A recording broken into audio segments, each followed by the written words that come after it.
So with dissociation, we not only, just zone out or space out or struggle to pay attention to ourselves, but it's more like not being with ourselves in certain times, in certain moments, or maybe permanently.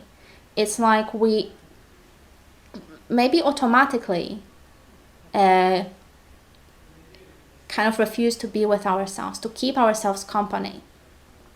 So, we choose things outside of ourselves. We choose various distractions. We choose, escape or avoidance of certain things. And that could be anything. It could be people, it could be games, it could be, movies, anything at all. Just so we don't have to be with ourselves in that time. And again, that links back to our childhood, to how we were, to how we had to cope. Because again, most often than not, dissociation is some form of trauma response. It's a defense against something that was too difficult for us to process. So again, in adulthood, if you look at the whole process, it could be very easily approached from this perspective of, self-abandonment, where we don't spend time with ourselves, where we don't maybe take enough steps to process our feelings, process our emotions, be with ourselves, and do things that are good for us. And I understand, maybe it's hard. Maybe at times it might be hard. Maybe it feels hard to stay in that space, to stay with all the uncomfortable things that might come up. But at the same time, the other option is to continue self-abandonment, to continue the zoning out and spacing out, and not staying in that space where we, welcome different elements of ourselves and our experience. So essentially, in this whole process of actually kind of rewiring the whole mechanism of self-abandonment, you do exactly the opposite to what you used to do.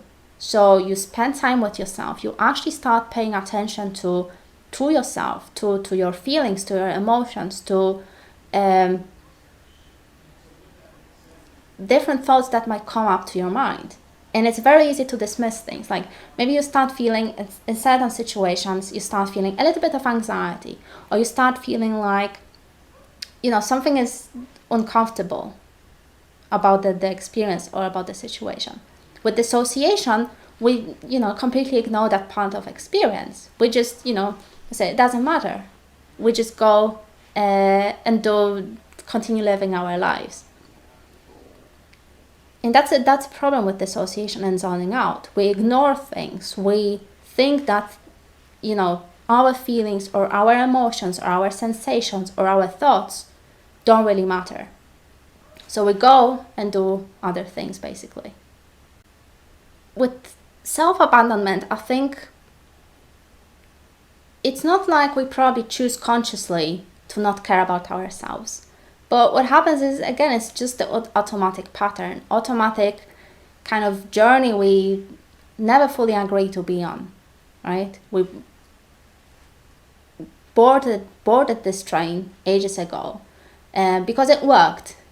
We thought it's going to lead us to something, but all it kind of brings us right now is probably, emptiness and not knowing what we want, not knowing what we need.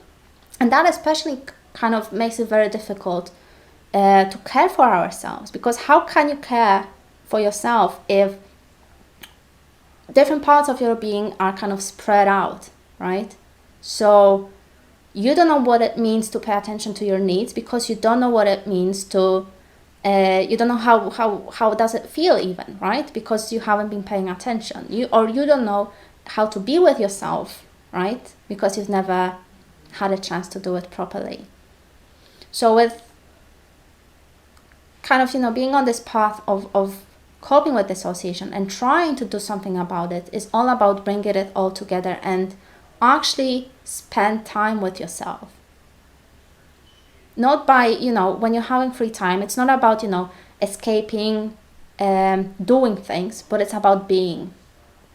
So very often with dissociation or zoning out, we might feel kind of maybe rushed even to keep doing things, right? So it's all about doing and doing and doing, but there is not much space for being. So how can we be with ourselves? How can we be in that space, in that present moment, even if we feel completely zoned out or dissociated?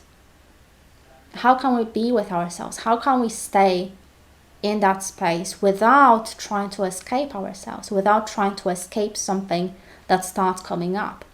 And that's the thing, that once you start practicing it, once you start practicing staying in that space and paying attention to what's happening, and paying attention to simply to yourself in that time, things are going to start coming up. And that's the whole point, because you're going to start bringing different elements of your experience. You're going to start bringing different aspects of your experience. You're going to start bringing maybe some feelings, maybe some emotions, maybe some sensations, maybe some forgotten thoughts or memories, right? Because you're going to start collecting everything.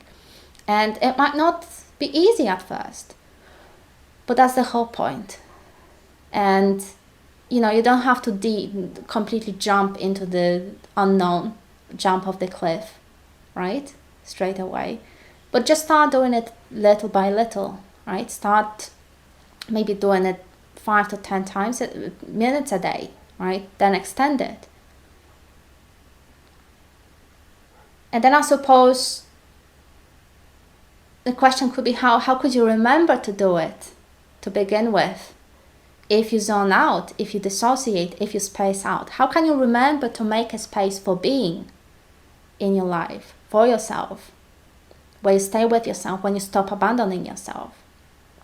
So I suppose with this question, I would imagine it just comes down to, you know, simple practical things you could do, like setting up reminders, or kind of grounding yourself by maybe choosing a favorite object in your room that will remind you to pay attention to yourself.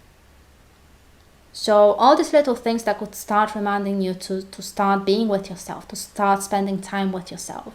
And you can do it, you know, however you want. There's no requirements or in terms of how you need to spend time with yourself. It's all about, you know, making that space comfortable for yourself. So it's all about, I suppose it's all about kind of owning the experience and adapting and, you know, being with the experience as yourself, right? So kind of showing up in that moment, not running away, not, you know, doing some exercises online or watching videos or watching, you know, silly live streams on what to do about dissociation, but it's about being, right? It's about kind of owning these experiences. Then you start realizing, oh, maybe, you know, I don't want to live in that house anymore, or I hate my job, right? I hate my relationship, or I hate my friends. I don't want this kind of life. So obviously, then you are faced with a choice. So do you do something about it, or do you still stay with, you know, all these unpleasant feelings that you experience, all this anxiety or that fear or frustration or anger? So I suppose it takes a little bit of courage to face this, to face yourself, actually. So I suppose there is a little experiment for you. See what happens once you start staying up with yourself, spending time with yourself, and actually paying attention to what is happening to you. I wonder if it's going to be that difficult. See what happens. See what happens, and if you find it helpful at all.